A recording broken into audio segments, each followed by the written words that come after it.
வணக்கம். பசியின் வாசிப்புகளில் சிவகாமியின் சபதம் 3ஆம் பாகம். பிச்சுவின் காதல். அத்தியாயம் 43. புலிகேசியின் வாக்குறுதி.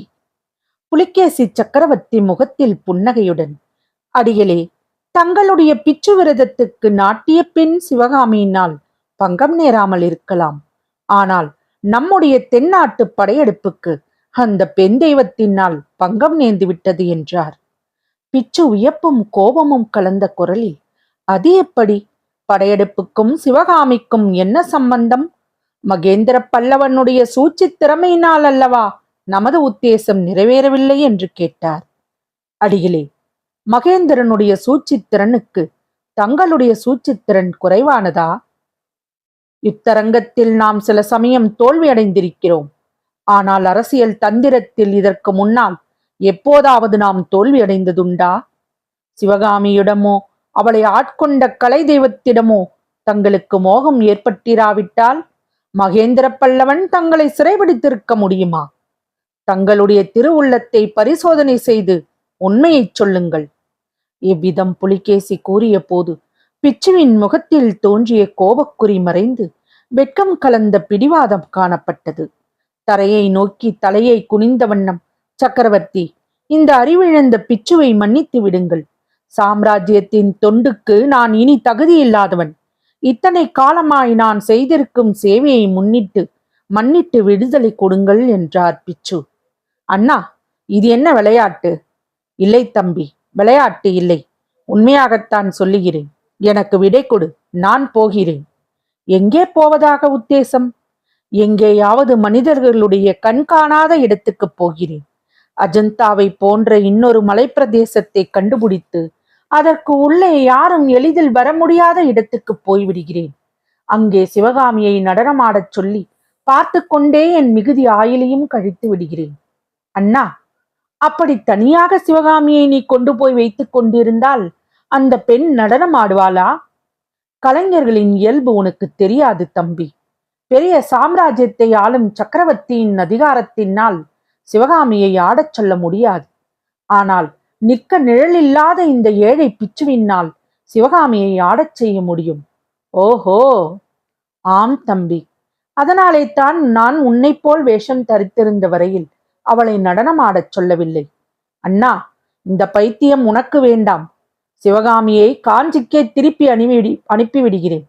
இல்லாவிட்டால் நம் தளபதிகளில் யாராவது ஒருவனுக்கு அவளை கல்யாணம் செய்து கொடுத்து விடுவோம். பிச்சுவின் கண்களில் கோபக் கனல் பறந்தது. தம்பி, சிவகாமியை பெண்டாலும் எண்ணத்துடன் அவள் அருகில் நெருங்குகிறவன் யமனுலகம் போக ஆயத்தமாக இருக்க வேண்டும் என்றார். அண்ணா, மாமல்லன் யமனுலகம் போய்விட்டானா என்று புலிகேசி பரிகாச குரலில் கேட்டார். இல்லை, அந்த நிர்மூடன் அதை காட்டிலும் கொடிய தண்டனையை இந்த உலகிலேயே அனுபவிக்கப் போகிறான். கேள் தம்பி, மாமல்லனை இந்த கையினாலேயே கொன்றுவிட தீர்மானித்திருந்தேன். 2-3 தடவை சந்தர்ப்பங்களும் வாய்த்தன. ஆனால் கடைசி நேரத்தில் என் மனதை மாற்றிக்கொண்டேன். ஆஹா, நீ மட்டும் உன் மனதை மாற்றிக்கொள்ளாமல் மாமல்லனை கொன்றிருந்தால் பல்லவ ராஜ்யத்தில் இப்போது வராக கொடி பறந்து கொண்டிருக்கும். மகேந்திர பல்லவனும் மதுரை பாண்டியனும் நம் காலின் கீழ் கிடப்பார்கள்.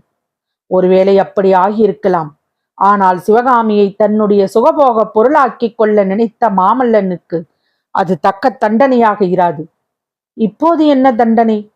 அவனுடைய ஆருயிர் காதலியை சலுக்கர் கொண்டு போன செய்தி வாழ்நாளெல்லாம் அவனுக்கு நரக வேதனை அளிக்கும். இரவு பகல் அவன் மனதை அரித்து கொண்டிருக்கும். இதை காட்டிலும் அவனுக்கு தண்டனை வேறு கிடையாது. நல்லதண்ணா, இப்போது என்ன சொல்லுகிறாய்? ராஜரீக விவகாரங்களில் இருந்து அடியோடி விலகிக் கொள்வதாக சொல்லுகிறேன். 25 வருஷம் உனக்காகவும் சாம்ராஜ்யத்துக்காகவும் உழைத்தேன். இனிமேல் சில காலம் எனக்காக வாழ்கிறேன் தம்பி. எனக்கு விடை கொடு.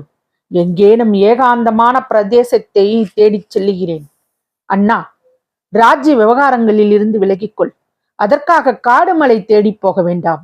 பாதாபியிலேயே ஒரு நல்ல மாளிகையை பார்த்து எடுத்துக்கொள். வேண்டுமானால் அதிலும் ஒரு நடன மண்டபமும் கட்டிக்கொள். சிவகாமி அதில் ஆனந்தமாய் நடனம் ஆடட்டும். நீ பார்த்து கொண்டே இரு. தம்பி, மெய்யாகச் சொல்லுகிறாயா? இதெல்லாம் எனக்காக நீ செய்து தரப்போகிறாயா? நிச்சயமாக செய்து தருகிறேன்.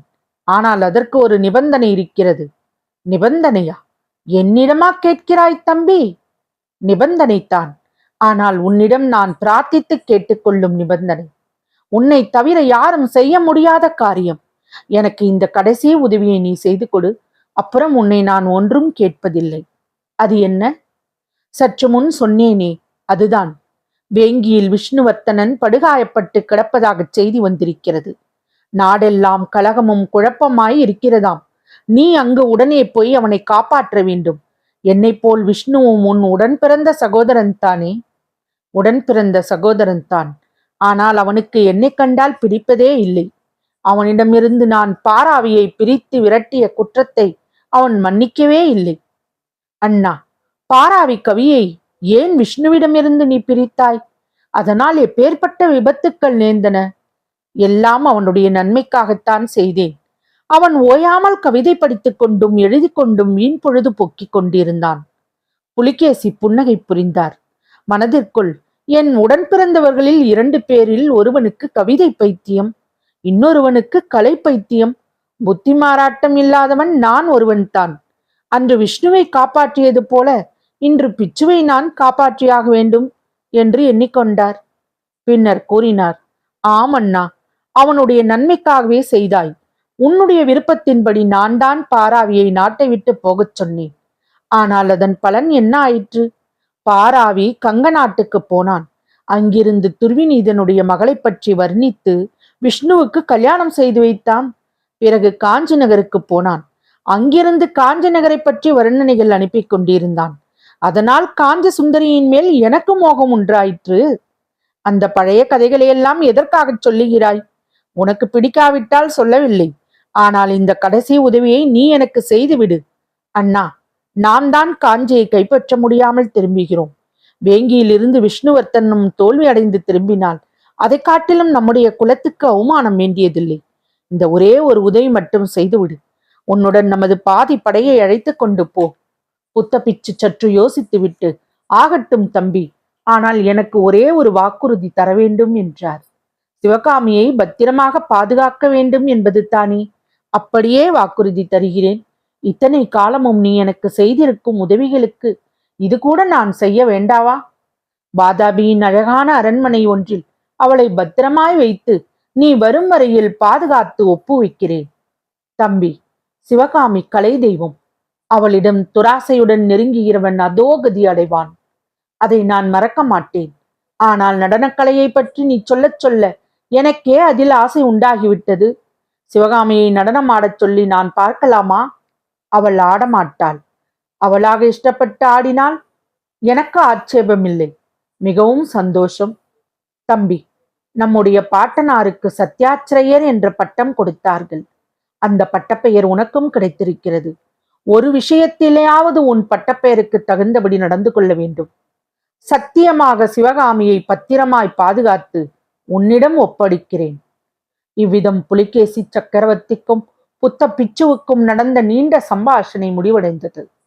அன்றிரவு 2வது ஜாமத்திலே தான் இருவரும் சிவகாமி அறை தூக்கமாய் படுத்திருந்த இடத்திற்கு சென்று நிலா வெளிச்சத்தில் நின்று அவளை பார்த்தார்கள். தொடரும். வசியின் வாசிப்புகளை சப்ஸ்கிரைப் பண்ணுங்க நண்பர்களே. லைக் பண்ணுங்க. உங்க நண்பர்களுக்கெல்லாம் ஷேர் பண்ணுங்க. இந்த வரலாற்று கதைகளை விரும்புபவர்களுக்கு இதை நீங்க ஷேர் பண்ணாதான் தெரியும். அதே போல உங்க கருத்துக்களை நீங்க கமெண்ட்ல பதிவு பண்ணுங்க. அப்பதான் எனக்கும் படிப்பதற்கு இன்னும் உற்சாகமாக இருக்கும். நன்றி.